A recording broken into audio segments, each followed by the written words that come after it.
तो कहानी शुरू होती है और हम देखते हैं एनी नाम की लड़की को जो अपने घर से निकलती है और वो किसी चीज से डरी हुई लग रही थी, जैसे कोई उसका पीछा कर रहा हो। इसीलिए वो घर के अंदर बाहर भागती है। इसीलिए उसके फादर एनी से पूछते हैं कि क्या हुआ, सब ठीक तो है। पर एनी अपने फादर को कुछ नहीं बताती और कुछ देर बाद फिर से घर से बाहर आती है और कार लेकर यहाँ से भाग जाती है। फिर हम देखते हैं कि एनी कार लेकर बीच पर आती है और फोन पर अपने डैड से कहती है कि डैड, मॉम, मैं आपसे बहुत प्यार करती हूँ। अब सीन चेंज होता है और हम देखते हैं कि बीच पर एनी की लाश पड़ी है और उसे शायद उसी चीज ने मार डाला था जिससे बचकर वो भाग रही थी। इसके बाद हम देखते हैं जय और केली को, जो कि सिस्टर्स हैं। जय पूल में नहा रही थी और केली जय से उस नए लड़के के बारे में पूछती है जिसके साथ वो डेट कर रही थी और हमें ये भी पता चलता है कि आज रात वो उसके साथ मूवी देखने जा रही है। इसके बाद हम जय को उसके दो दोस्त पॉल और यारा के पास देखते हैं जो उसके बेस्ट फ्रेंड्स थे। इसके बाद जय अपनी डेट के लिए रेडी होती है और अपने नए बॉयफ्रेंड ह्यू, इसे वो डेट कर रही थी, उसके साथ थिएटर में जाती है।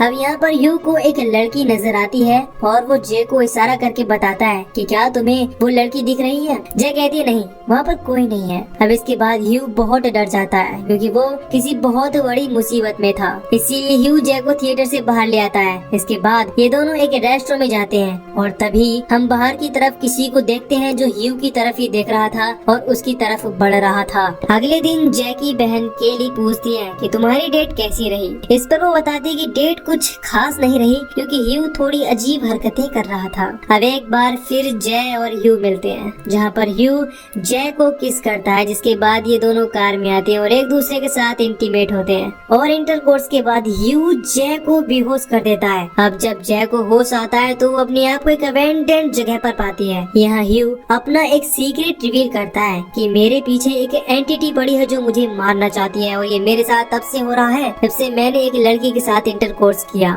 इसलिए मैंने जिंदा बचने के लिए तुम्हारे साथ सेक्स किया जिससे वो एंटिटी अब तुम्हारे पीछे लगेगी। ह्यू ये भी बताता है कि अगर तुम्हें उस एंटिटी ने मार डाला तो वो फिर से मेरे पीछे लग जाएगी और अगर तुम्हें अपने आप को बचाना है तो तुम्हें भी किसी के साथ सेक्स करना होगा। इसके बाद ह्यू कहता है कि वो एंटिटी यहाँ आ गई है जो कि बिना कपड़ों के ही थी और अब जय भी उस एंटिटी को देख पा रही थी। इसका मतलब कि ह्यू का कर्स जय में ट्रांसफर हो चुका था। ह्यू कहता है कि ये एंटिटी स्लो है लेकिन बेवकूफ नहीं, तो अपना ध्यान रखना। इसके बाद ह्यू जय को अपनी कार में डालकर उसके घर के बाहर छोड़कर चला जाता है। अब उसके दोस्त और केली पुलिस को बुलाते हैं तो पता चलता है कि जय ने उसे डेट करने से पहले कहीं भी इस टाउन में नहीं देखा था। इसीलिए पुलिस जय की कोई खास मदद नहीं कर पाती। इसके बाद से ही जय अब दुखी रहने लगी थी। जब एक दिन वो अपने वॉशरूम में होती है तो एक बॉल विंडो से टकराता है। वो बाहर देखती है पर बाहर उस बॉल के अलावा कोई भी नहीं था, लेकिन हम रेड ड्रेस में किसी को देखते हैं जो छुपकर जय को देख रहा था। अब कुछ दिनों बाद जय कॉलेज जाती है जहाँ उसे एक अजीब सी बूढ़ी औरत दिखती है जो उसे ही देख रही थी और उसकी तरफ बढ़ रही थी। जय को लगता है कि ह्यू जिस एंटिटी की बात कर रहा था वो ही इस बूढ़ी औरत के रूप में उसकी तरफ आ रही है। इसके बाद जय अपनी क्लास छोड़कर अपने दोस्त पॉल और अपनी बहन केली के पास आ जाती है और उन्हें बताती है कि उसके पीछे एक एंटिटी पड़ी है जो उसे मारना चाहती है और ये तब से हो रहा है जब से ह्यू और उसके बीच इंटरकोर्स हुआ था। अब इनमें से कोई भी जय का यकीन नहीं करता। उन्हें लगता है कि जो भी उसने देखा वो बस उसका वहम है। पर जय की तसल्ली के लिए पॉल जैसे कहता है कि मैं तुम्हारे घर रुक सकता हूँ अगर तुम चाहो तो। जय भी मान जाती है। रात को हम देखते कि जय को नींद नहीं आ रही थी क्योंकि वो बहुत ज्यादा डरी हुई थी। वो नीचे आती है और देखती कि पॉल टीवी देख रहा है। अभी यहाँ हमें पता चलता है कि ये दोनों बचपन के दोस्त हैं और जय की फर्स्ट किस भी पॉल के साथ ही हुई थी। तभी जय को एक आवाज सुनाई देती है जिससे वो डर जाती है। पॉल देखने जाता है लेकिन वहाँ पर कोई नहीं था। पॉल कहता है कि शायद किसी ने विंडो का कांच तोड़ दिया है। अब जब जय किचन में जाती है तो वहाँ उसे वही एंटिटी मिलती है जो पी कर रही थी और बहुत घिनौनी लग रही थी। वो उसे मारने के लिए उसकी तरफ बढ़ रही थी और जय उसे देखकर बहुत बुरी तरह से डर जाती है और यहाँ से भागने लगती है। इसके बाद वो अपने आप को एक कमरे में बंद कर लेती है। तभी जय के चीखने की आवाज सुनकर पॉल और यारा यहाँ पर आते हैं। जय उनसे कहती है कि घर में कोई है जो मुझे मारना चाहता है, मैंने उसे अपनी आंखों से देखा है। लेकिन पॉल और यारा कहती है कि यहाँ कोई भी नहीं है, तुम्हें डरने की कोई जरूरत नहीं है। तभी जय को एक लंबा बड़ा सा डरावना आदमी दिखता है, जो कि वही एंटिटी थी जो कि नए नए रूप में उसे मारने के लिए आ रही थी। वो जय को मारने के लिए उसकी तरफ बढ़ता है, लेकिन इससे पहले ही जय यहाँ से भाग जाती है और एक पार्क में आ जाती है। अब जय पूरी तरह समझ जाती है कि ह्यू जो भी कह रहा था वो सच था, कि वो एंटिटी है उसके पीछे पड़ चुकी है और अगर उससे उसे बचना है तो उसे एंटिटी से भागते रहना होगा। कुछ देर बाद यहाँ पर जय के दोस्त आ जाते हैं। तभी यहाँ पर जय का पड़ोसी ग्रेग आता है, जो इनसे इनकी प्रॉब्लम पूछता है। इसके बाद जय सब कुछ बता देती है कि उसके साथ क्या किया और क्यों हो रहा है। फिर जय कहते कि मुझे उस लड़के ह्यू को ढूंढना होगा जिसकी वजह से मेरे साथ ये सब हो रहा है। इसके बाद ये सभी ग्रेग की कार में ह्यू को ढूंढने के लिए निकल जाते हैं। ये ह्यू के एड्रेस पर जाते हैं, मगर ये घर खाली था, क्योंकि उसने जय को जितना कुछ भी बताया था, उसकी आइडेंटिटी, उसका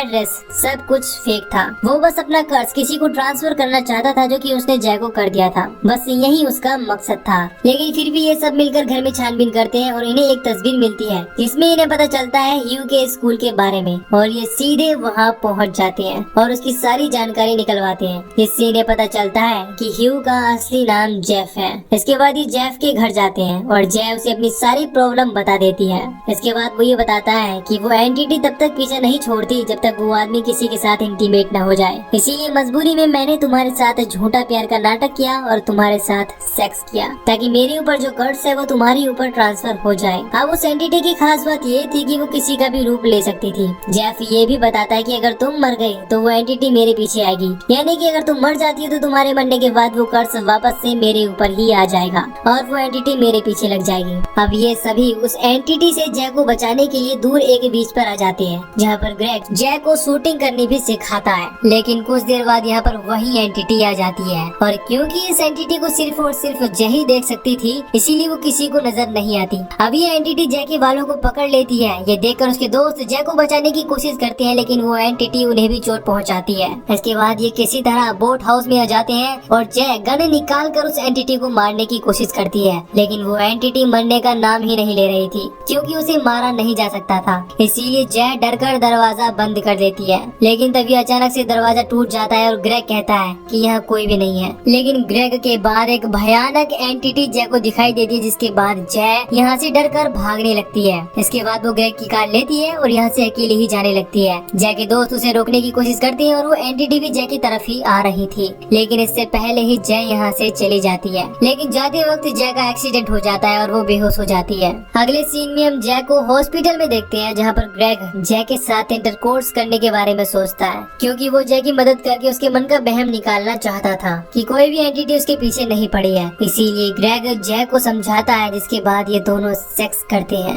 अब इसके बाद कुछ दिनों तक जय को कोई एंटिटी नजर नहीं आती। उसे लगता है कि उस एंटिटी ने उसका पीछा छोड़ दिया, लेकिन फिर भी वो हमेशा डरी रहती थी कि कहीं वो एंटिटी ना जाए और उसे मार दे। दूसरी तरफ जय के दोस्त ग्रेग से पूछते हैं कि क्या तुम्हें कोई एंटिटी दिखाई दी? इस पर ग्रेग कहता है कि मुझे कोई भी एंटिटी नजर नहीं आई। अब रात को जब जय अपनी खिड़की से बाहर देखती है तो उसे ग्रेग नजर आता है, लेकिन वो समझ जाती है कि ये ग्रेग नहीं बल्कि वही एंटिटी है जो ग्रेग को मारने के लिए उसके घर जा रही है। एंटिटी ग्रेग का दरवाजा खोलने की कोशिश करती है, लेकिन दरवाजा नहीं खोलता, जिसके बाद वो घर की खिड़की तोड़कर उसके घर के अंदर घुस जाती है। ये देखकर जय घबरा जाती है और तुरंत भागकर ग्रेग के घर जाती है। जय ग्रेग के घर के दरवाजे को खोलने की कोशिश करती है, लेकिन दरवाजा नहीं खुलता। इसके बाद वो उसी टूटी हुई खिड़की से अंदर जाती है और देखती है कि उस एंटिटी ने ग्रेग की माँ का रूप ले लिया है और वो एंटिटी दरवाजे को खटखटा रही थी। लेकिन जय चिल्ला चिल्ला कर कह रही थी कि ग्रेग दरवाजा मत खोलना वरना तुम मारे जाओगे। लेकिन ग्रेग को कुछ समझ नहीं आता और वो दरवाजा खोल देता है। इसके बाद ये एंटिटी ग्रेग को मार डालती है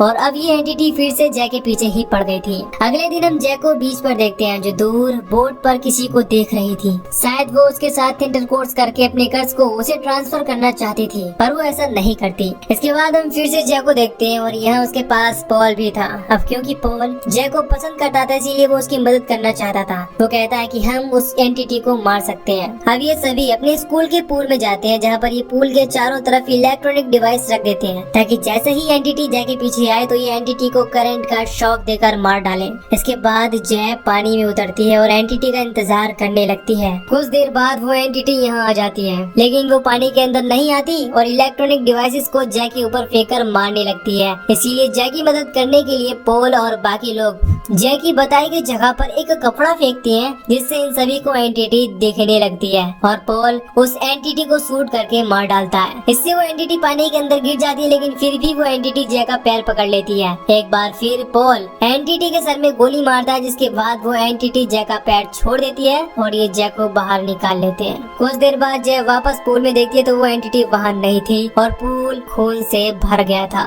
अब क्योंकि इनका ये प्लान फेल हो गया था, इसीलिए पोल कहता है कि मैं तुम्हारे साथ इंटरकोर्स करूंगा, इसके बाद वो एंटिटी मेरे पीछे आएगी। अब पोल ये सब इसीलिए करता है क्योंकि वो जैसे प्यार करता था, इसीलिए अब ये दोनों इंटरकोर्स करते हैं, जिसके बाद ये कर्ज सब पोल के ऊपर आ गया था। अब इसके बाद पोल भी डरा डरा रहने लगा था और उसे अभी तक वो एंटिटी नजर नहीं आई थी। यहाँ जय पोल से पूछती है कि क्या तुम्हें वो एंटिटी दिखाई दी? इस पर पोल कहता है नहीं, और तभी हम देखते हैं कि वो एंटिटी इन दोनों के पीछे ही आ रही है और ये मूवी यहीं पर खत्म हो जाती है। तो दोस्तों, मोरल ऑफ द स्टोरी कि मौत से बचा नहीं जा सकता, भले ही वो स्लो है, बट मौत एक दिन आकर ही रहेगी और तुम्हें पकड़ लेगी। तो दोस्तों, अगर आपको ये मूवी की एक्सप्लेनेशन पसंद आई हो तो वीडियो को लाइक और चैनल को सब्सक्राइब जरूर कर लीजिए। बाकी मैं मिलूंगा आपसे न्यू वीडियो में। Till then take care, love you, bye bye.